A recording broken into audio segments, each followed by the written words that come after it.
마가복음 1장 2절부터 8절까지입니다. 우리 같이 읽겠습니다. 선지자 이사야 그래 보라 내가 내 사자를 내 앞에 보내노니 그가 내 길을 준비하리라. 광야에 외치는 자의 소리가 있어 이르되 너희는 주의 길을 준비하라. 그의 오실 길을 곧게 하라. 기록된 것과 같이 세례 요한이 광야에 이르러 죄사함을 받게 하는 회개의 세례를 전파하니 온 유대 지방과 예루살렘 사람이 다 나아가 자기 죄를 자복하고 요단강에서 그에게 세례를 받더라. 요한은 낙타털 옷을 입고 허리에 가죽띠를 띠고 메뚜기와 석청을 먹더라.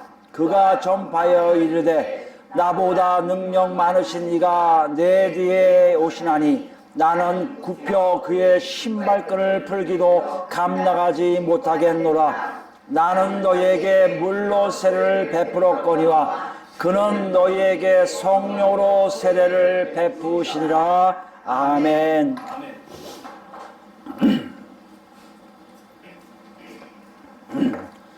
지난주에 우리가 복음이 무엇인가에 대해서 더 알아보았죠. 복음이 뭐라고요? 하나님의 구원하시는 계획이 실현이고요.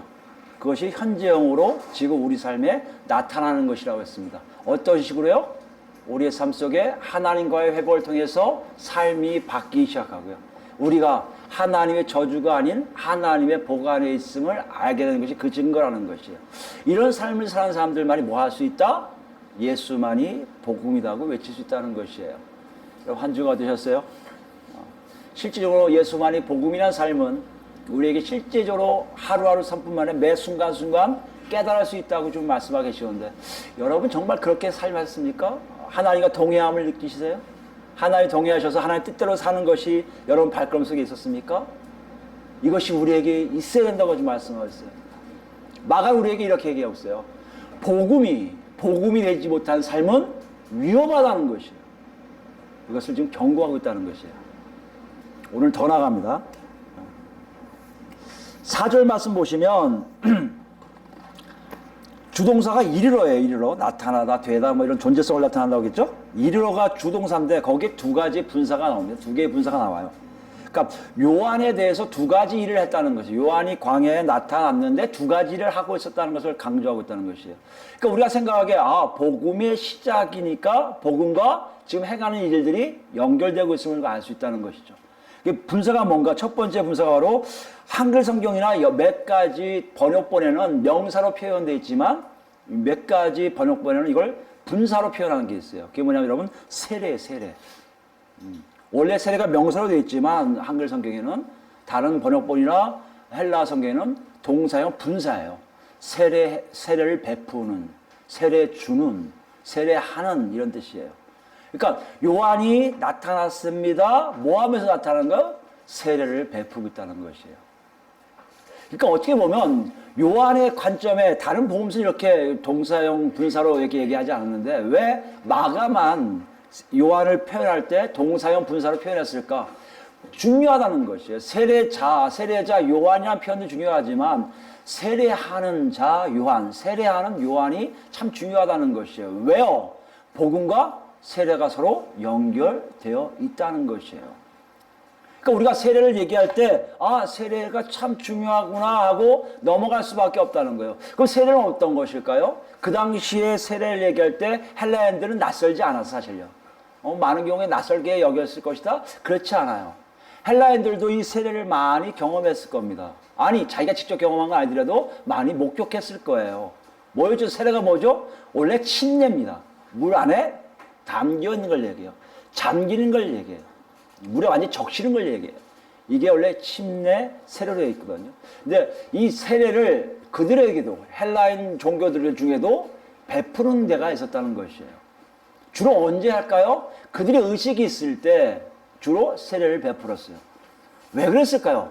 이 근동싸움, 옛날 고대 근동 지방에 있는 사람들 생각에 물은 되게 좀 조심스럽게 여겼던 거예요. 물과 뭐하고 관계됐다고 생각합니까? 신들과 관계됐다고 생각해요. 바다는 신들이 존재하는 곳이고 아주 다른 곳이에요. 그 바다를 정복하는 자가 곧 세상을 정복하는 자로 여길 정도로 물은 신성하게 여겼습니다.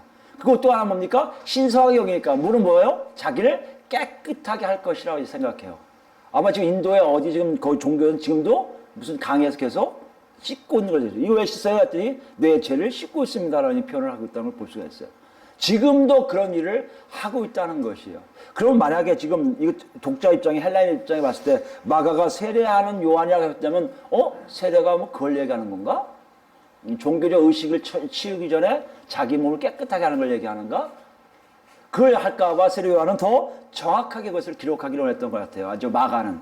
뭐가 있습니까? 두 번째 분사가 세례하는 것과 같은 거의 병행해요. 세례하는 거 거의 같이 나오는 게 뭐냐면 전파하면서예요. 전파하면서. 전파하다는 게 무슨 말입니까? 선언하는 걸 얘기해요. 선포하는 걸 얘기해요. 큰 소리로 알려주는 걸 얘기해요. 여러분 큰 소리로 알려준다니까 무슨 생각납니까? 위에 우리 지난 시간에 했던 3절에 나오는 광야에 외치는 자의 소리가 생각나죠. 그죠? 아, 큰 소리로 선언하는 존재구나. 누가요? 요한이, 세례 요한이. 세례만 준 것뿐만 아니라 전파를 했단 말이에요. 큰 소리 외치니까, 그 다음에 나온 내용들이 뭐와 같다? 3절에 나오는 주의 길을 준비하는 것과 같이 맞물려 있겠구나 하고 독자들이 알 수 있겠죠. 뭐가 맞물려 있을까요? 그게 중요하단 말이에요. 주의 길을 예비하는 것 같은 거네? 근데 뭐예요? 시작은 또 세례예요. 침례. 세례를 전파했어요. 세례 받으라고 얘기했다는 것이에요. 주의 길을 예비하는 게 세례 받는 거네? 더 우리는 세례가 중요한 것을 알게 됐다는 것이에요. 그럼 분명히 무슨 의미가 있을 것이야. 더 뚜렷한 의미가 있을 것이야. 이렇게 생각하니까 마가는 이것을 정성 들여서 세례를 여러 가지로 꾸미고 있는데요. 그 꾸미의 첫 번째가 뭡니까? 4절 보시니까 회개의 세례예요. 회개. 여러분 회개하면 한국교회에서 굉장히 많이 쓰는 단어입니다. 일상적으로 뭔가에 대한 변화를 뭐 잘못한 걸 용서를 비는 걸로 얘기하는데 실제적으로 이렇게 회개라는 단어는요. 이 마음 중심이 바뀌는 걸 얘기해요.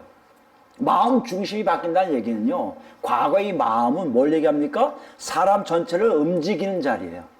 사람 전체를 왔다 갔다 할 수 있는 자주시할 수 있는 중요한 자리가 마음이에요. 그러니까 마음이 변화됐다는 얘기는 결국에는 전 인격이 바뀐 걸 얘기해요. 전 인격이 바뀜의 세례예요. 세례를 받는다는 것은 전 인격이 바뀐 것에 대한 표시구나라고 알 수가 있습니다. 근데 전 인격을 바뀐 게 뭐냐? 이걸 또 설명한 게 뭐라고요? 뒤에 나오는 죄사함을 받게 하느라고 또 수식이 돼 있어요. 원래 헬라 성경 더 재밌습니다. 회개하면 인투가 돼요. 에이스예요. 들어가 버려요. 어디로 들어가요? 죄사함으로 들어가 버려요. 세례란 동작은 뭐라고요? 회개하는 것을 나타내는 표시예요.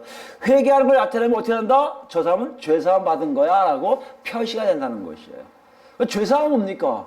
죄사함은 죄를 사함이 뭐예요? 면제해준다, 용서해준다, 죄에 대한 빚이라든지 책임이라든지 여러 가지를 다 면제하는 걸 말씀하시는 거예요. 그럼 죄는 뭐예요? 죄는 여러분 잘 아시는 내용이에요. 그러니까 이렇게 관역이 있잖아요. 관역이 있으면 이 관역에 정확하게 화살이 꽂혀야 되는데 꽂지 않고 중간에 딴 데 만든지 딴 길로 가는 것을 죄라고 얘기해요. 무슨 말씀이냐면 정도를 걸어야 될 것에 모든 벗어난 것들 정도 이외 다 모든 행위들보다 죄라고 표현하고 있다는 것이에요. 그러니까 올바르게 살아야 될 것이 있는데 올바르게 살지 않는 모든 것들이 다 죄가 될 수밖에 없어요. 이런 단어를 성경에서 뭐라고 얘기합니까? 하나님과 관계되는 것들 중에 다 멀어지게 하는 것. 하나님과 관계된 것들 다 멀게 하는 모든 것들이 다 뭐다? 죄라는 얘기예요. 그러니까 죄라는 얘기는 어떻게 보면요. 하나님을 알 수 없게 뿐만 아니라 하나님과 가까이 갈 수 없게 하는 것들. 그것이 죄라는 것이에요. 그럼 죄를 용서함 받는 게 뭘까? 죄가 없어진다. 죄가 용서함 받고 죄가 면제된다. 이건 뭘 의미할까? 이건 굉장히 특별한 이 유대인들뿐만 아니라 이 우리들에게 말세의 지말에 살고 있는 우리들에게 펼쳐지는 놀라운 하나님의 메시지가 있습니다. 죄사함은요 이 당시에 유대인들에게 큰 소망이에요. 가장 큰 소망이에요. 뭘 하기 원하는 거예요? 빨리 죄사함 받아서 하나님과 동행하고 싶은 게 이 사람들의 큰 꿈이에요. 그 왜 그래요? 이미 그렇게 예언이 되어 있기 때문이에요. 그러니까 여기 마가가 이것을 죄사함을 받기 위한 것을 얘기한다는 의미는 바로 그 의미를 누구에게? 독자들에게 전하고 있음을 알 수 있어요. 그게 어디 있습니까? 예레미야서 가볼까요? 예레미야서 우리가 몇 번 본 건데요. 31장 가보시면 31장 27절부터입니다. 여호와의 말씀이니라. 펴셨죠? 여호와의 말씀이니라. 내가 사람의 씨와 짐승의 씨를 이스라엘 집과 유다 집에 뿌릴 날이 이르리니. 이게 무슨 말씀이냐면 이게 신천지 사람들이 오해해갖고 사람의 씨와 짐승의 씨 해갖고 사람의 씨는 하나님의 씨고 짐승의 씨는 사탄 씨라고 얘기하는데 그게 아니에요. 순수 그 말이에요. 문자 그대로요. 여러분 신천지가 와서 얘기하면 그렇게 설명해 주시면 됩니다. 그거 아니에요. 사람은 사람이고요. 짐승은 짐승이에요. 그러니까 무슨 말입니까? 그 땅이 광야였거든요. 다 폐허됐거든요. 거기에 하나님이 사람들 다 만드시고 짐승들 다 퍼지게 하신다는 얘기예요. 그 얘기가 바로 그 다음에 나옵니다. 뭐라고 했습니까? 이스라엘 집과 유다 집에 뿌릴 날이 이르니. 무슨 말이에요? 다시 회복을 말씀하세요. 유대 땅의 그 이스라엘 땅 전체가 회복되는 것을 얘기하고 있어요. 영적으로 풀이하면 안 돼요. 직접 문자로 풀이하셔야 됩니다. 깨어서 그들을 뿌리 뽑으며 무너뜨리며 전복하며 멸망시키며 괴롭게 하던 것과 같이 내가 깨어서 그들을 세우며 심으리라. 여호와의 말씀이라. 반대로 하시겠다는 거 아니에요. 다 뽑았던 걸 다시 심으시겠다는 회복의 의미를 말씀하시는데 사람들도 많아지고 짐승들도 많아지는 땅이 쓸모가 있는 땅, 정말 살아있는 땅으로 만드시겠다는 것이에요. 29절입니다. 그때 그들이 말하기를 다시는 아버지가 신포도를 먹었으므로 아이들의 이가 시다하지 않겠고 신포도를 먹는 자마다 그의 이가 신 것 같이 누구나 자기의 죄악으로 말미암아 죽으리라. 집단화되는 어떤 거에서 벌받지 않는, 아버지가 잘못하면 3대가 다 멸되고 이런 일이 없어진다는 얘기예요. 무슨 말이에요? 새로운 언약 체계를 하나님이 시작하고 있음을 말씀하세요. 그런 다음에 31절에 큰 선포를 하세요. 여호와의 말씀이니라. 보라 날이 이르니 내가 이스라엘 집과 유다 집에 새 언약을 맺으리라.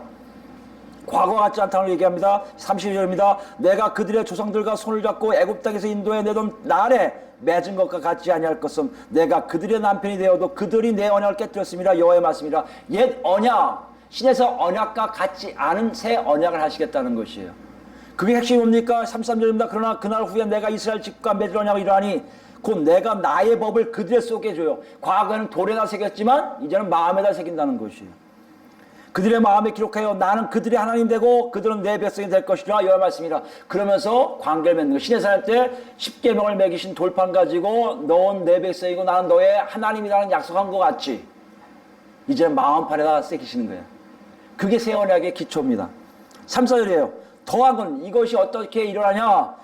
그들이 다시는 각기 이웃과 형제를 가르쳐 이르기를 너는 여호와를 알라 하지 아니하리니. 이게 무슨 말이냐면 다 여호와를 알게 해준 사람이 없으면 여호와를 알 수가 없어요. 구약의 특징이에요. 그래서 좀 제사장들이 알려줘야 되고 장로들이 알려줘야 되고 그 율법을 설명해 줄 사람들이 필요했단 말이에요. 서기관들이 있어야 되고 다 있어야 되는데 지금은 그런 사람들이 필요 없어요. 이는 작은 자로부터 큰 자까지 다 나를 알기 때문이라. 내가 그들의 악행을 사하고, 중요하죠? 어떻게 아냔 말이에요. 그들의 악행을 사요. 면제시켜버려요. 다시는 그 죄를 기억하지 아니하리라. 여호와의 말씀이니라. 지금 여기 뭐 핵심이 뭡니까? 새 언약을 선포하시는데 새 언약은 구 언약과 다르다. 새 언약은 마음판에 새기시는데 마음판에 새기는 이유가, 가능했던 이유가 뭐라고요? 그들의 악행, 그들의 잘못된 죄들 다 사해 주시고 기억도 안 하시겠다는 것이에요. 이게 새 언약의 놀라운 선포예요. 이게 언제 때입니까? 예레미야 선지자니까 유대가 이제 곧 멸망할 때란 말이에요. 멸망하고 난 다음에 완전히 꺼질 것 같은 그 유대인들에게 하나님의 살아 역사하시는 회복의 메시지를 하시는 거예요. 걱정하지 마라. 다시 너희들 부흥하게 할 것이다. 다시 너희들 완전하게 돌아오게 할 것이다. 그 돌아온 후에 내가 반드시 취할 것은 너희 안에 있는 죄악을 싹 용서함으로 너희가 나를 직접 알게 될 거란 얘기예요. 이게 유대인들의 생각이 있었어요. 이게 그대로 마가를 통해서 세례 요한의 전파를 통해서 우리에게, 독자들에게 전달되고 있다는 것이에요. 뭘 얘기하고 있습니까? 세례라는 의미는 그냥 너 세례 받으면 용서함 받은 거야, 너 세례 받으면 죄가 없어진 거야, 이게 아니라 회개하는 자가 어떻게 회개해요? 누굴 통해서요? 세례 요한이 외칩니다. 회개의 세례를 받아라 할 때 거기에 응답한 사람들이 오길 것이고, 응답한 사람들은 뭘 받는다고요? 죄사만으로 쏙 들어간 것을 증명하기 위해서 행하는 것이 뭐다? 세례라는 얘기예요. 복음은 뭡니까? 복음은 이게 복음이란 얘기예요. 우리가 암만 해도 내 안에 죄덩어리에 있어서 하나님을 만날 수 없었던 사람들이 하나님의 콜링에, 하나님의 부르심에 예하고 회개할 때, 내 중심이 완전히 바뀌었을 때, 로마서 얘기하듯이 마음에 믿어 의에 이르고 입으로 신하여 구원에 이를 때, 하나님이 우리에게 뭘 얘기하십니까? 너에게 더 이상 죄를 묻지 않겠다고 선언하신 장면이 바로 세례라는 것이에요. 이 세례를 지금 누가 베풀어요? 세례 요한이 지금 베풀고 있어요. 근데 이 세례 요한이 베푸는 이 세례는요, 죄사함이 어떤 것에 대해서 좀 적어줬으면 좋겠는데 적지 않았어요. 어디 적혔습니까? 마태복음 가볼까요? 그 내용들이 잘 나와 있어요. 마태복음 3장 먼저 보시면 7절부터 7절이요. 마가에 없던 내용을 기록해요. 마태가 3장 7절 말씀입니다. 요한이 많은 바리새인들과 사두개인들의 세례 베푼 대로 오는 것을 보고 이르되 독사의 자식들아 누가 너희를 가르쳐 임박할 진노를 피하라 하더냐. 무슨 말씀이냐면 세례 받으러 오는 것이 다 중요한 게 아니라는 얘기예요. 어떤 자요? 회개한 자. 하나님 말씀 콜링에 맞습니다. 중심이 바뀐 자. 중심이 바뀌어서 하나님께 먼저 가는 자. 그런 자만이 세례 받는 것에 합당한 것뿐만이고, 여기 보니까 그렇지 않은 사람들은 뭐다? 임박한 진노를 받을 수밖에 없음에 대한 놀라운 경고예요. 세례라는 의미는 받아도 되고 안 받아도 되는 의미가 아니라 반드시 받아야만이 살 수 있는 길이라는 것이에요. 그게 뭐라고요? 회개하여 죄사함 받는 그 장면이 그것에 다 나와 있다는 것이에요. 8절 보세요. 그러므로 회개에 합당한 열매를 맺고 속으로 아브라함이 우리 조상이라고 생각하지 말라. 내가 너에게 이르노니 하나님이 능히 이 돌들로도 아브라함의 자손이 되게 하시리라. 나는 아브라함의 후손이니까 괜찮아. 그런 거 없다는 거예요. 세례의 또 하나 의미 뭡니까? 죄사함의 또 하나 의미 뭡니까? 이제는 누구가 아닌 내 스스로가 하나님 앞에 나와야 된다는 것이에요. 또 한번 경고합니다. 10절 보실까요? 이미 도끼가 나무 뿌리에 놓여 있으니 좋은 열매를 맺지 아니한 나무마다 찍혀 불에 던져지라. 세례의 의미는 마가가 얘기하지 않았지만 실제적인 뭐예요? 하나님의 심판과 같이 가는 거예요. 하나님의 심판이 있으면 이 사람들은 세례를 안 받을 것이고요. 하나님의 심판이 없으면요, 이들은 회개하여 죄사함의 역사를 통해 세례받는 장면에 온전히 오게 되어 있다는 것이에요. 요게 마태까지 쓴 건데요. 누가는 더 써요. 더 쫙 써요. 그게 어떤 것인지 보여주고 싶었어요. 누가복음 3장 갈까요? 지금 세례에 대한 장면들을 다 지금 보고 계신 거예요. 공간복음에서 마태, 마가, 누가 다 보고 있습니다. 누가복음 3장 10절부터 볼까요? 이렇게 얘기하니까 그 세례 받던 사람들까지 포함해서 무리들이 궁금할 거 아니에요. 물어 이르되 그러면 우리가 무엇을 하리까?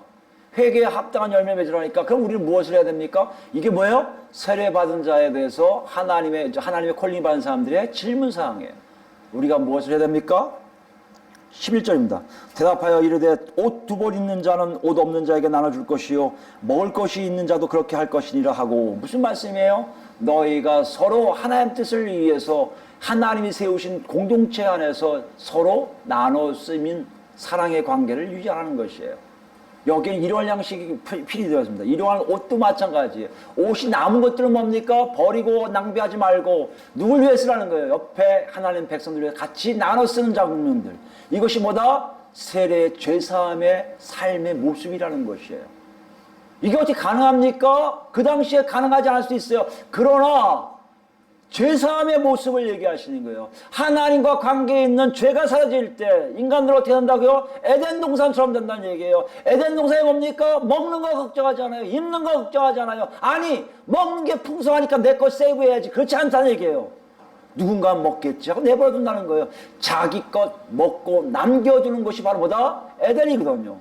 옷도 마찬가지예요. 내가 옷 한 벌 있으면 됐지. 이게 그러니까 꼭 한 번만 입고 다니는 거 아니고, 여러분 오해하기 바랍니다. 그 하나님의 죄사함이 있는 곳의 모습이라는 것이에요. 나만 위해서, 나 자신만 위해서 사는 것이 아닌 다른 사람들, 다른 피조물을 위해서도 살아가는 것들이 바로 뭐다? 죄사함의 모습이라는 것이에요. 그러니까 세리가 물어봐요. 12절입니다. 세례를 받고자 하여 와서 세리도 합당한 열매를 받고자 하니까 세리도 원래 죄인들이니까 원래 취급도 안 했거든요. 근데 왔어요. 받고 싶어서. 이르되 선생이 우리는 무엇을 하리까? 이거 뭐라고 했어요? 부과된 것 외에는 거두지 말라. 세리가 부과된 것 외에는 거두지 말라는 게 뭡니까? 세리는요 그 이상을 벌어서 자기의 돈을 번 사람들이란 말이에요. 정당하게 공의롭게 살라는 것이에요. 여러분 이 당시에요 세리가 공의롭게 살면 어떻게 되는 줄 아십니까? 세리는 거의 가난을 면치 못합니다. 그거 각오하고 있냐는 거예요. 죄사함이라는 것은 우리에게 지난 시간에 얘기했지만 복음이란 건 마찬가지로 우리가 갖고 있는 것 때문에 되는 것이 아니라 우리가 갖고 있지 않은 것을 초월한 어떤 걸 통해서 복음이 된다는 것이에요. 우리의 죽음까지도 아무렇지 않게 하나님 앞에서 내줄 수 있는 것이 복음이라는 것이에요. 마찬가지예요. 죄사함이라는 것은 우리 삶 속에 정말 우리가 생각하지 못한 일들을 한 가지 두 가지 행할 수 있다는 것을 보여줄 수 있어요. 14절 보면 군인도 마찬가지입니다. 우리는 무엇을 하리까 하니까 사람에게 강탈하지 말며 거짓으로 고발하지 말고 받는 급료를 족한 줄로 알라 하리라. 누가복음은요 되게 상세하게 얘기하고 있어요. 마태도 그렇게 적지 않았는데 누가는 이렇게 하고 있어요. 그럼 거꾸로 얘기해 봅시다. 마가는 왜 안 했을까요, 여러분? 마가는 그냥 단순하게 회개 세례를 받으세요. 끝. 회개가 먼저 해서 여기 안 썼는데 거기 썼어요. 죄사함 받는 거예요. 죄사함, 죄 용서 받는 거예요. 하나님과 이제 밀접한 관계에 이룰 수 있는 거예요. 이거 얘기했단 말이에요. 왜 안 했을까요? 누가도 헬라인한테 쓰고 있어요. 근데 누가는 자세하게 세례의 의미를 그 사람한테 알려줘서 그렇게 살게끔 하기로 했던 것 같아요. 그러나 로마에 있는 이방인 크리스천에 쓴 마가는요 회개의 세례로 다 톡을 낼 수 있었어요. 왜요? 이미 그들은 알고 있을 거라는 것을 마가는 알았던 거예요. 왜요? 왜 할까요, 여러분? 이 세례를 누가 베풀어요? 8절 보세요. 본문에 보면 8절입니다. 8절에 보면 세례 요한이 이렇게 예언해요. 너희에게 물로 세례를 베풀었거니와 그는 너희에게 뭐로 세례를 베풀어요? 성령으로 세례를 베풀어요. 무슨 얘기예요 지금요? 독자들은요 물로 세례받는 정도가 아니에요. 성령에 의해서 죄사함의 역사가 무엇인지를 더 분명하게 하는 사람들이라는 얘기예요. 더 분명히 하니까 죄사함의 역사인 세리한테 얘기하는 것, 군인들한테 얘기하는 것, 무리들에게 얘기하는 것, 그 이상으로 그들은 알고 있을 것이라는 얘기예요. 마가가 우리에게도 얘기해요. 물어봐요. 너희는 알고 있니? 우리 알고 있습니까? 어떻게 사는 게 죄사함의 삶인 거 알고 계세요? 아마 알고 있는 분도 있지만 긴가민가 하실 거예요. 왜 긴가민가 할까요? 좀 더 얘기하죠. 어찌됐든 우리는 알고 있어요. 알고 있는데 그럴 거예요 알고 있는 게 있어요. 왜요? 성경에 기록되어 있기 때문에. 특히 우리가 독자가 로마에 있는 크리스찬들이니까 로마서에 있겠죠. 로마서에 분명하게 있겠죠. 누굴 통해서요? 바울사를 통해서 세례받은 자의 모습이 어떤지를 분명하게 얘기했을 거 아닙니까? 그게 어디 있습니까? 로마서 6장이에요. 로마서 6장을 읽어보면 알겠지만 이게 우리가 알고 있는 세례받은 자의 모습이고 세례의 의미고 이렇게 살고 있어야 되는구나 알 수 있다는 것이에요. 로마서 6장 가보겠습니다. 로마서 6장 3절부터 볼까요? 바울 사도가 이 세례를 가지고 하나님의 자녀됨, 성령에 이끌려 삶이 어떤 것인가를 잘 표현하고 있어요. 3절 보시면 무릇 그리스도 예수와 합하여 세례를 받은 우리는 그의 죽으심과 합하여 세례를 받은 줄 알지 못하느냐. 여기 세례를 누구요? 예수 그리스도의 죽으심과 부활하심에 빗대서 얘기하고 있어요. 세례요한은 뭐요? 단순하게 물로 줌으로써 죄사함 받는 증거를 삼았다면 지금 바울 사도는 물이 아니에요. 성령으로 너희가 세례받은 것을 정확하게 알게 하는데 성령으로 뭘 알게 돼요? 내가 그리스도와 함께 못 박혀 죽었다가 그리스도와 함께 부활한 것에 대해서 알 수 있다는 것이에요. 여러분 이것이 있습니까? 이것이 여러분 분명하다면 여러분은 회개하신 거고요. 여러분 회개가 어떤 일 합니까? 하나님이 죄를 용서함까지 여러분이 벌써 이르러 계신 거예요. 여러분이 그것이 없다면 아직 하나님의 죄사함을 받지 못했던 거예요. 뭐하고 같다고요? 예수 그리스도의 죽으심과 부활하심이 나와 연결되는 것이 세례인 것을 안다는 것이에요. 4절 볼까요? 그러면 우리가 그의 죽으심과 합하여 세를 받음으로 그와 함께 장사되었나니 이는 아버지의 영광을 말미암아 그리스도를 죽은 자 가운데서 살리심과 같이 우리로 또한 뭐요? 새 생명 가운데 행하게 하려 함이라. 여긴 더 나가요. 바울이 뭘 얘기합니까? 세를 받았다면 새 생명 가운데 사는 거다. 누가복음에서 얘기하는 무리들에게 얘기하고 세리에게 얘기하고 군인들에게 얘기하는 것이 무슨 삶이라고요? 새 생명 가운데 사는 것이고요. 이 새 생명은요, 다시 얘기하면 마태복음에서 얘기한, 아까 누가에도 있습니다. 누가복음과 마태복음에서 얘기한, 정말 그렇지 아니면 진노, 하나님의 진노를 피할 수 없게 하는 그 삶에 반대되는 삶이라는 얘기예요. 선택의 여지는 두 가지밖에 없음을 얘기합니다. 난 새 생명 안 살아도 괜찮아. 아니라는 얘기예요. 새 생명 가운데 살고 있어야 진노를 피할 수 있음을 바울 사도는 얘기하고 있다는 것이에요. 어떻게 한다고요? 세례 요한의 물 세례가 아닌 성령을 통한 세례를 받았기 때문에 가능하다는 얘기예요. 독자들이 이걸 알게 된 거죠. 그리고 얘기합니다. 5절입니다.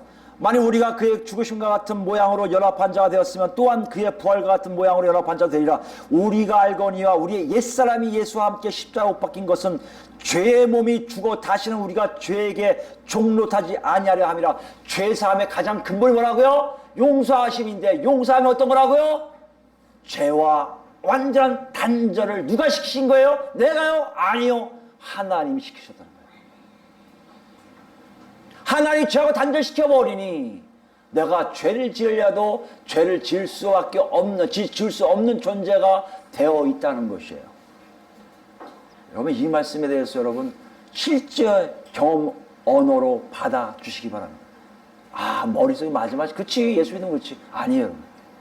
실제로 여러분, 실제 경험을 원래요. 성령의 충만함, 성령의 채워짐이 있으면요, 죄가 들어오면 어떻게 돼요? 반응을 제가 몇 번 했지만 놀래야 돼요. 아니, 이게 왜 들어와, 이게? 얘 누구야, 이거? 이거 누구지? 도망가야 돼요. 아니, 피해야 돼요. 아, 이 마음이 왜 와? 이게 왜 와? 이렇게 된 것이 뭐요? 정말 예수 믿는 사람의 모습이에요. 아마 제 기억뿐만 아니라 여러분의 기억에도 분명히 있을 거예요. 예수를 처음 만나서 성령의 체험을 하신 분들, 성령 충만을 체험하신 분들 중에 죄를 짓고 싶지 않은 마음이 있었을 것이고요. 죄가 들어왔을 때 놀라갖고, 아이고 왜 이래 이거 내가 옛날에 했던 걸 또 안 해? 놀래 자빠져 하나님 무릎 꿇고 잘못했습니다 기도한 적도 있었을 거예요. 그것이 뭐라고요? 죄사함의 모습을 직접적으로 우리에게 하신 성령으로 세례를 베푸신 하나님의 역사라는 것을 지금 바울 사도가 얘기하고 있다는 것이에요. 7절입니다. 이는 죽은 자가 죄에서 벗어나 의롭다 하심을 얻었습니다. 만일 우리가 그리스도와 함께 죽었으면 또한 그와 함께 살 줄을 믿노니, 이제 죽은 건 빼고 사는 걸 얘기해요. 이는 그리스도께서 죽은 자 가운데서 살아나셨음에 다시 죽지 아니하시고 사망이 다시 그를 주장하지 못할 줄 압니다. 그가 죽으심은 죄에 대하여 단번에 죽으시며 그가 살아계신 뭐요? 하나님께 대하여 살아계심이라. 죄의 사회 또 하나 특징이 뭐라고요? 죄에 대해서 단절할 뿐만 아니라 또요? 하나님을 찾을 수밖에 없어요. 하나님 앞에 자꾸 가는 거예요. 하나님을 만나고 싶어요. 하나님 누구신지 궁금해요. 하나님 그래요. 꼭 옛날에 집에서 했던 못 먹었던 어떤 빵을 먹고 싶어서 간절하게 빵 사달라고 엄마 아빠 졸르는 그 심정 이상해요. 그걸 아무것도 알 수 있어요. 제 기억에 그것밖에 안 나오니까 빵 사달라고 졸르는 것밖에 없으니까. 그 이상해요. 만나고 싶은 마음이 여러분의 간절함으로 여러분 남을 거예요. 그것이 뭐다? 죄사함의 모습이고 오늘 본문에서 얘기하는 세례 요한이 베푼 세례의 의미라는 것이에요. 11절입니다. 이와 같이 너희도 너희 자신을 죄에 대하여 죽은 자요 그리스도 예수 안에서 하나님께 대하여 살아있는 자로 여길지어다. 12절입니다. 그러므로 너희는 죄가 너희 죽을 몸을 지배하지 못하게 하여 몸의 사욕에 순종하지 말고, 죄사함 받은 사람의 삶의 모습을 아주 구체적으로 얘기해요. 여기에 세리가 얘기한 거, 군인들이 얘기한 거, 무리가 얘기한 거 다 포함되어 있어요. 그러니까 마가는 얘기할 필요가 없어요. 로마 교인들아 다 알잖아. 바울 사도가 이미 얘기했잖아. 그거 지키라고 얘기했잖아. 그거 하고 있는지 확인하는 거예요. 지금 얘기가 뭡니까? 세례에 대해서 회개 세례로 간단히 하면서 마가는 더 붙여 아주 엄중하게 큰 목소리로 얘기해요. 너희들 그렇게 살고 있느냐라는 질문을 하는 거예요. 여러분 한번 생각해 보세요. 우리는 어떻습니까? 정말 그렇게 살고 계세요? 예수 믿는다는 것, 복음이 된다는 것, 그 복음이 나를 살린다는 것, 어떻게 증거할 수 있냐? 요한 세례를 통한 증거듯이 우리 뭐요? 성령에 의해서 세례를 받았는데 결과는 똑같다는 얘기예요. 뭐요? 죄사함이에요. 죄사함이 뭐라고요? 하나님을 찾는 자, 내 안에는 죄가 멀어지려고 노력하는 자, 내 안에 하나님 뜻을 이루려 몸부림치는 걸 얘기하고 있다는 것이에요. 우리는 어떻습니까, 여러분? 많은 사람들이 그렇게 생각해요. 저는 그렇게 못 살고 있는데요. 그렇게 살려고 했더니 안 돼요. 여러분, 가만히 생각하면서 뭐가 빠진 것 같아요? 우리 삶 속에 성경을 그렇게 배웠어요. 예를 들면 살아야 돼. 네가 몸으로 살아야 돼. 순종은 그런 거야. 지켜야지. 막 지켜야 돼. 여러분, 지키면 지킬수록 여러분 점점 부담스럽고 마음이 절망에 가까워지고 포기하게 될 거예요. 근데 새 언약은 그런 게 아니라고 했죠. 새 언약 어떤 걸 나왔습니까? 마음판에 새겨져서 그것을 따라 살 수 있게 되고 하나님을 알아가는 것이라고 얘기했어요. 인간의 노력과 인간의 수고가 좀 줄어들 정도가 아니라 아예 어떤 면은 삭제되는 것 같은 느낌이 들 정도예요. 정말 그렇습니까? 다시 본문으로 와보세요.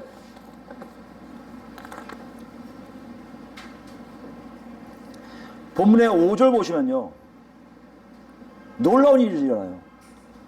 이런 전파를 했는데, 광야에서 전파했는데 어떤 일이 나왔습니까? 온 유대 지방과 예루살렘 사람이 다 나아가. 여기 보니까 다 가는 것 같아요, 그죠? 약간 과장을 했다고 볼 수 있어요. 근데 그 과장이 실제 과장은 아닐 수 있다는 거예요. 왜요? 요세푸스에 의하면요, 정말 세례 요한이 한 외침에 유대 땅에 있는 모든 이스라엘 백성, 유다 백성들이 다 들썩들썩했대요. 그 예수 안 믿는 사람이에요, 요세푸스는요. 그 사람이 기록했어요. 예수보다 그 요한, 세례 요한을 더 높게 평가하려고 썼는지 모르지만 그렇게 썼어요. 들썩들썩 할 정도였다는 것이에요. 생각해보세요, 여러분. 들썩들썩 한 건 오케이. 선지자가 나왔다고 생각하면 다 오케이. 입소문 나왔고 가는 거 오케이. 근데 뭐가 납니까? 자기 죄를 자복해요. 자기 죄를 자복한다는 게 뭡니까? 자기에게 죄가 있는 거 알고요, 죄의 삶을 바꾸겠다고 담념해버리는 거예요. 이 방식대로 안 살아가는 것이 자복이에요. 회개예요. 똑같아요. 죄의 방식으로 더 이상 살지 않겠습니다고 스스로 고백을 하고 스스로 마음을 돌이키고 완전 삶 자체를 방향 트는 걸 얘기해요. 어떻게 이게 가능합니까? 사람의 입으로요? 아니요. 사람의 입으로 가능했으면 이미 세례 요한 오기 전에 이미 이들은 돌아섰을 거예요. 하나님을 찾아가야 돼. 하나님 만나러 가야 돼. 다 돌아섰을 거예요. 근데 그런 일이 안 일어났단 말이에요. 세례 요한이라는 사람이 갑자기 나타나서 회개 세례를 받으라고 한번 선포하니 사람들이 모여들고 자기 죄를 자복하고 그다음 뭐요? 세례 받으라고 풍덩풍덩 들어가요. 이 놀라운 광경이 일어나고 있다는 것이에요. 여기만 그랬습니까, 여러분? 아니잖아요. 초대교회 돌아볼까요? 사도행전입니다. 사도행전 2장 보시면 초대교회 시작을 알리는 메시지가 너무나 놀라워요. 36절 말씀 볼까요? 사도행전 2장입니다. 2장 36절. 그런즉 이스라엘 온 집은 확실히 알지니 너희가 십자가에 못 박은 이 예수를 하나님이 주와 그리스도가 되게 하셨느니라 하니라. 그들이 이 말을 듣고 마음에 찔려 베드로와 다른 사도에게 물어 이르되 형제들아 우리가 어찌할꼬. 아무것도 아니거든요. 자기가 죽인 사람이 메시아라는 그 말 한마디에 돌아설 수 있는 사람들 그렇게 많지 않았을 거예요. 근데 그 말이 찔림이 온단 말이에요. 찔리들이 와서 하는 말이 그럼 어떻게 하면 좋습니까? 우리가 메시아를 죽였단 말이에요. 우리 어떻게 하면 좋아요? 하니 뭐라고 얘기합니까? 회개하여 각각 예수 그리스도 이름으로 세례를 받고 죄사함을 받으라. 그리하면 성령의 선물을 받으리라. 그런데 정말 그런 일을 합니다. 어떻게 합니까? 41절입니다. 그 말을 받은 사람들은 세례를 받음에 그날의 신도수가 뭐요? 3,000이나 더하더라. 아니 한 말씀에 여러분 죽인 그 사람이 바로 메시아요 했더니 사람들이 놀래 자빠져서 그럼 어찌하면 좋습니까 할 때 회개하고 예수 그리스도 이름으로 세례를 받으면 죄사함 받아 성령을 선물 받을 거라. 그 한마디에 다 오니 다 세례 받았을 것이고 세례 받았을 때 죄사함을 겪었을 것이고 죄사함을 겪은 사람들이 나도 이제 예수 믿는 사람들이요 고백한 사람이 몇 명이라고요? 3,000명이에요. 뭘 얘기합니까 여러분? 여러분을 힘으로 한다고요? 아니에요. 오직 하나님의 역사가 성령을 통해 각 심령에 찾아와서 뒤집어 놓기 시작한 시대가 바로 세례 요한이 회개의 세례를 받으라고 전파한 그 시점부터 일어난 것이고, 그것이 바로 뭐다고요? 복음의 시작이라는 것이에요. 우리들이 거기 있습니다. 여러분의 힘으로 하는 게 아니에요. 내 힘으로 하는 게 아니에요. 내가 뭔가 열심히 해서 죽도록 금식하고 100분 뭐 기도하고 뭐 해서, 아니 머리 삭발해서 되는 것이 아니라 하나님의 은혜로 하나님 시대를 여셔서 새 언약에 맞게끔 우리 안에 성령님이 오셔서 우리를 그렇게 이끌고 계시다는 것이에요. 여러분 여기서 생각하셔야 돼요. 아까 로마서 6장 내용이 내 삶에 없다? 여러분 이렇게 생각하셔야 돼요. 아, 이렇게 살면 되겠구나. 아니에요, 여러분. 내 안에 성령님이 안 계신가? 아니, 계신 것 같은데 그 성령님이 나한테 작동 안 하시나? 성령님이 계시면 어떤 일 하는데요? 죄사함의 역사가 일어나요. 어떤 일 하는데요? 하나님을 찾아요. 어떤 일 하는데요? 죄에서 멀어지려고 해요. 어떤 일 하는데요? 하나님과 아담이 에덴 동산에 있었던 것처럼 하나님의 뜻을 내 삶 속에 자연스럽게 나타나는 삶을 살 수밖에 없다는 것이에요. 여기서 우리 각자를 보세요. 어디에 계십니까? 없습니까? 그건 간단해요. 예수 믿으라고 좀 놓고 하세요. 예수 아까 얘기했죠? 회개하여 뭐라고요? 마음을 바꾸세요. 세상에 살았던 모든 것들은 이제 안 살아, 이제 안 해. 그리스도 이름으로 세례를 받고, 그리스도 이름으로 세례 받는 게 무슨 말이에요? 회개의 모습이에요. 회개의 표현이에요. 나 이렇게 살 거야 놓고 안 살면 안 되니까 나 이렇게 살 거하고 진짜 가는 삶을 얘기해요. 그러면 뭐 한다고요? 죄사함의 증거가 나타나요. 어떻게 나온다고요? 죄는 멀어지고 하나님 내 앞에 가까워지고 있음을 점점 알게 된다는 것이에요. 그게 누가 하신다고요? 성령께서 하신단 말이에요. 근데 나 분명히 그런 경험도 있는데, 그런 은혜도 받았는데 지금 보니까 그런 게 없어요. 아니 이제 그런 갈등도 없어요. 고민도 안 해요. 죄를 짓든 내가 죄사함 받은 삶을 살지 않든, 하나님을 찾지 않아도, 하나님 뜻대로 살지 않아도, 하나님을 욕되게 해도, 하나님을 한 번도 부르지 않아도 내 안에 더 이상 고민이 없어지고 갈등이 없어져요. 아니 교회가 점점 모이면 더 이상 하나님에 대해서 얘기를 안 해요. 교회가 모이면 더 이상 성령에 대해서 얘기하지 않아요. 성령에 대해서 얘기하는 거 온전히 내가 능력받았다는 자랑하는 거. 아니 어떤 사람들 간증은 대부분 다 이 땅에 잘된 것에 대해서 얘기하고 있다는 것이에요. 그런데 성경에서 얘기하는 성령이 오셔서 내 삶이 정말 하나님 백성답게 살아가고 있는 이 삶 속, 이것이 점점 둔화될 뿐만 아니라 그 사람들은 무시되고 그건 아예 간직거리도 안 되는 거예요. 나도 과거에 했어. 시끄러 조용히 해. 이걸로 끝나는 시대가 왔다면 여러분 잘 기억하셔야 돼요. 로마 교회 지금 크리스찬들, 마가복음의 독자들이 바로 그거 아닙니까? 죽기까지 할 뿐만 아니라 점점 예수 믿는 것이 자신이 없어져요. 힘이 없어져요.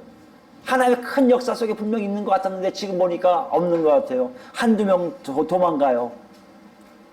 자기가 정말 이것을 지켜야 되는지를 알 수 없을 때가 있을 거 아닙니까? 여러분도 그렇습니까? 주변에 있는 교회들, 주변에 있는 사람들은 더 이상 예수에 대해서 얘기하지 않아요. 교인들끼리 만나도 여행 가는 거 얘기하고요. 교인들끼리 말하면 우리 교회는 전도 잘하면 미국 보내준다. 어디 가면 저 성지순례 보내준다. 이거 얘기하고 있지. 성령에 사는 삶이 어떤 것인지에 대해서 얘기하지 않은 데가 참 오래됐어요. 여러분 여기선 우리가 다시 본문을 유심히 봐야 될 이유예요. 왜 이런 일이 일어나고 있는지, 나는 어디에 속해 있는지를 보라는 것이에요. 다시 한번 볼까요? 5장을 보시면 다시 보면요. 다 회개했다고 했는데 다 했을까요? 아까 마태복음 보니까요. 바리새인들 같은 지도자들은 아예 안 했어요. 그죠? 마가복음 다시 왔습니다. 5절에. 무슨 얘기하고 있습니까? 지금 마가는요. 누구에게 국한시키고 있는 거예요? 정말 그렇게 살려고 하는 사람들에게만 초점을 두고 있다는 얘기예요. 그렇게 안 사는 사람들 초점 두고 있지 않아요. 근데 무서운 게 뭔지 아십니까? 이 초점 맞춤이 완전히 구별될 수밖에 없다는 것이에요. 여러분 이게 보면 5절 보면 이게 뭐 문제가 되겠어요? 자복하고 얘기하는 게 문제 되겠습니까? 근데 한번 생각해 보세요. 그 당시에요. 세례 베푸는 게 유대 지방에도 있었어요. 크게는 뭐 쿰남 공동체에서 자기들만의 의식을 위해서 각자가 몸을 정결케 하는 세례가 있었습니다. 그거 에센파에서 왔다고 해서 예수님도 에센파, 이 세례 요한도 에센파라 세례가 들어왔다 얘기하는데 그런 성경학자들이 그건 아니다라고 이제 규명됐고요. 어쨌든 쿰남 공동체, 사회사본에서 나온 쿰남 공동체들이 세례를 베풀었어요. 이거는 뭐예요? 의식을 위한 자기 스스로가 물 뿌리고 어떻게 하면 깨끗하게 하는 거예요. 또 하나 뭡니까? 유대인들도 성전에 가기 전에 몸을 깨끗이 하는 목욕탕, 자기 방에다 목욕탕에 전화했죠. 우리 예배소서 할 때. 그거 몸을 깨끗이 하는 목욕탕이 있어요. 그거에서 문을 닦고 가는 것이 있었어요. 이것만 세례로 알고 있어요. 근데 지금 세례 요한이 얘기하는 이 세례, 이건요, 개종자들만 하는 세계예요. 개종자가 뭡니까? 다른 종교를 믿다가 나 이제 유대교 믿어볼래 하면 네가 유대교를 믿는다 하는데 성전 들어가기 위해서는 의식이 필요해. 정결 의식이 없으면 안 돼. 그래서 한 게 뭐라고요? 개종자들만을 위해서 한 세례가 있었어요. 이렇게 보면 유대 땅이에요. 개종자들에게만 행하는 게 뭐다? 회개의 세례였어요. 예수님이 아니라 하나님 믿지 않는 사람들에게만 행하는 일이 세례였단 말이에요. 근데 세례 요한이 지금 외치는 거 보세요. 모든 유대인들에게 외치는 거예요. 거기에는 바리새인도 들어가고요, 사두개도 들어가고요, 관리왕 다 포함되는 거예요. 있을 수 없는 일이라고 생각합니다. 왜요? 만약에 여러분 생각해 보세요. 나는 이미 예수 믿었거든요. 나는 다 침대도 받았고 세례도 받았고 성령 체험도 하는데 누가 와서 당신 예수 안 믿고 있어. 예수 믿어야 돼. 그럼 어떤 생각이 들어요? 이 사람이 나를 뭘로 아는 거야? 저 이럴 거 아니에요. 그죠? 지금 유대인이 그 생각이에요. 만약에 세례 요한처럼 지금 유대인들 향해서 너희 회개 세례 받아라 한다는 얘기는요, 그들을 모욕하는 거예요. 그 얘기 뭔지 아십니까? 너희가 하나님의 자식인 줄 알고 하나님의 백성인 줄 알았지. 착각하지 마. 너희는 하나님의 백성 아니야. 지금부터 회개 세례 받는 사람들만 하나님 나라 백성이라고 얘기하는 거예요. 그 얘기에 왔다. 그건요, 정말 마음이 착한 사람들, 아무 생각 없는 사람들, 아니요, 그게 아니에요. 정말 하나님이 택해서 불러낸 자들만 받을 수밖에 없는 세례가 바로 세례 요한의 세례예요. 세례 요한을 통해서 마가는 이걸 얘기하고 있어요. 너희 세례 요한의 세례가 모든 유대인들이 자발적으로 와서 할 수 있을 정도로 너희 귀에 유쾌해서, 그들 귀에 유쾌해서 아무렇지 않게 온 것처럼 착각하지 마라. 그들은 그 얘기 들었을 때 수치심을 느꼈을 거고 모욕감을 느꼈을 것이고 저게 나를 뭘 알고 해서 멀리 했을 것이다. 그 대표적인 케이스가 바리새인들, 사두개인들 아니에요. 근데 그들이 왔다는 얘기는 하나님의 예언의 말씀이 정말 이루어지는 단계라는 얘기예요. 여러분이 잘 들으셔야 돼요. 여러분, 내가 지금 볼 때 내 삶을 볼 때 분명히 성령도 체험했고, 근데 내 안에 죄사함의 삶이 아니라 이 땅에 좋아서 이 땅 삶을 자꾸 살고 있는데 어떻게 해야지? 여러분 한번 보세요. 여러분 안에 분명히 예수 믿으면서 갖고 있는 게 참 많아요. 내 지식이 이랬었는데, 내가 성경에 대해서 이렇게 많이 알고 있는 게 있는데 분명 하나 있을 거고요. 또 뭐요? 내 문화가 있는데 내가 살고 보니까 꼭 그렇게 안 해도 되겠더라 하는 문화가 있을 거예요. 또 뭐가 있습니까? 우리 교회 목사님이 이렇게 사는 게 있을 거야 하는 자기도 모르는 관습이 있을 거예요. 그런 것들이 우리를 꽉 붙들고 있어서 세례 요한의 세례를 오라고 할 때 오지 못한 유대인들처럼 죄사함의 현장에서 오라고 하는데도 성령께서 가르치고 또 놓고 하는데도 아니요.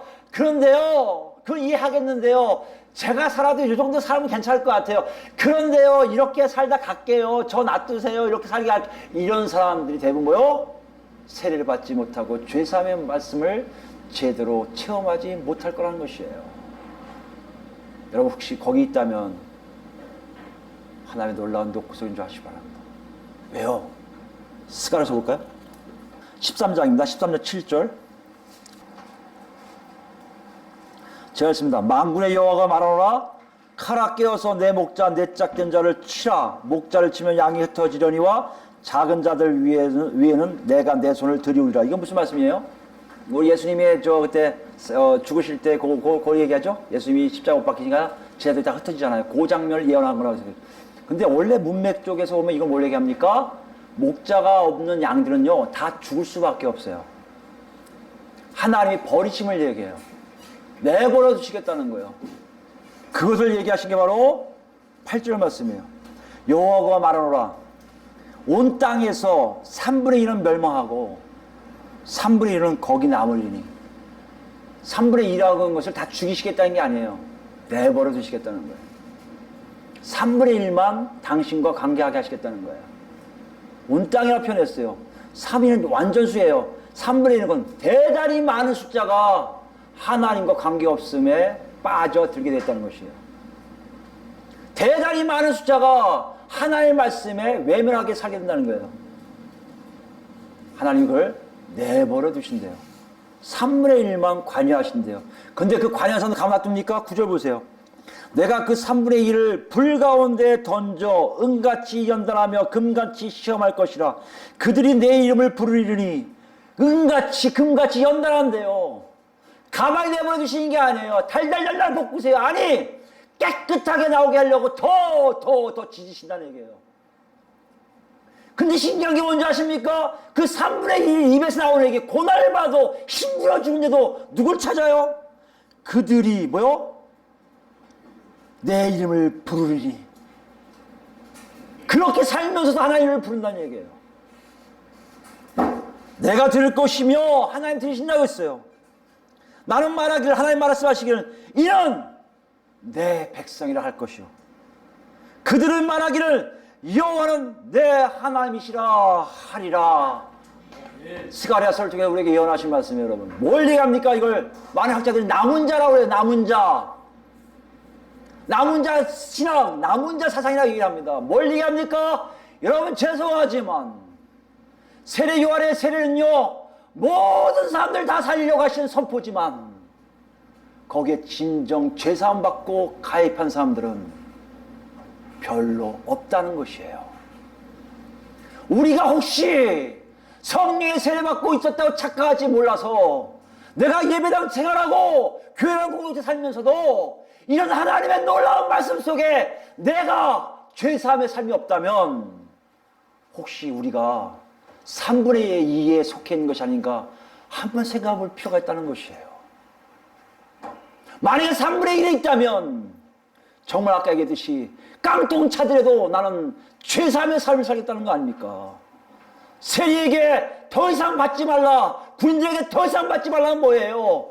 그냥 이 땅의 삶을 그럭저럭 살아도 나와 동행한 삶을 사는 것이 너의 삶이라고 얘기하신다면 여러분과 저는 어떻게 지금 뭘 선택하고 계신지 보세요. 여러분 지금 어디 있는지 보시란 말이에요. 이게 세례 요한이 와서 외친 회개 세례예요. 그것이 뭐라고요? 그게 복음이에요. 아니 이런 복음이 어디 있습니까? 다 죽이겠다고 하시는 복음이 어디 있습니까? 아니요. 살리겠다고 외치는 복음에 거기에 반응하는 사람들이 적다는 것이에요. 우리 문제로 와요. 우리 문제로. 이제 그 당시에 그 사람들은 벌써 다 죽었으니까. 여러분 저는 어디 있습니까? 어디 속하고 계신가요? 남은 자에 있습니까? 아니면 넓은 문에 계십니까? 남은 자에 있다면 여러분 저는 그 죄사함의 삶을 살 거예요. 정말 죄사함 받아 하나님이 누구신지 알기에 그분만 매달려 살 거예요. 그때 하나님이 정말 내 힘이 아니라 성령 힘으로 내 안에 내가 그동안 살지 못했던 사람들이 하나 둘 더 나올 것이고 내 안에 진정 하나님이 누구신가의 찬양이 나오게 된다는 것이에요. 오늘 본문은 우리에게 그걸 얘기하고 있어요. 여러분 요한계시록에 뭐라고 하겠습니까? 다 없어지는데 누구만요? 14만 4천 명. 왜 14만 4천 명일까요? 그건 12지파 어떻게 해서 완전 숫자 얘기했는데요. 어찌됐든 간에 천이라는 숫자가 가장 완벽한 숫자 그 당시에 14만 4천 명 꽤 많을 수도 있지만 어떤 면으로 보면 굉장히 적을 수가 있어요. 근데 그들의 특징이 뭔지 아십니까? 여러분 집에서 읽으세요. 요한계시록 14장 보시면 어린 양이 가는 곳에 아무 군소리 없이 그런데요 그런데 없이 쫓아가는 사람들만이 14만 4천 명에 들어있다는 것이에요. 이게 남은 자예요. 이게 살아남은 자요. 이게 바로 오늘 요한의 세례 회개의 세례 응답해서 세례받은 자의 모습이요. 예수님 오셔서 성령이 충만해서 성령의 세례받은 자의 모습이요. 우리가 예수를 만나서 지금 성령의 길을 사는 모습이라고 말씀하고 계시다는 것이에요. 이런 자들이 외치는 게 뭐라고요? 예수만이 복음이라는 것이에요.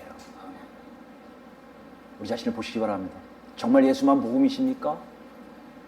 성령께 역사하고 계신 것을 아십시오. 아닙니까? 노크소리 들으세요. 정신 차리시고 어디서 놓쳤는지 가세요. 아니 예수 아직 못 만났다고요? 딴 거 할 거 없어요. 매달리셔야 돼요. 반응하셔야 돼요. 살려달라고 외치셔야 돼요. 그래야만이 여러분과 제가 사는 것이요, 여러분 내가 진정 하나님 나라 백성이 되는 것이에요. 이 놀라움이 다 우리에게 있기를 예수 그리스도로 축원드립니다. 아멘.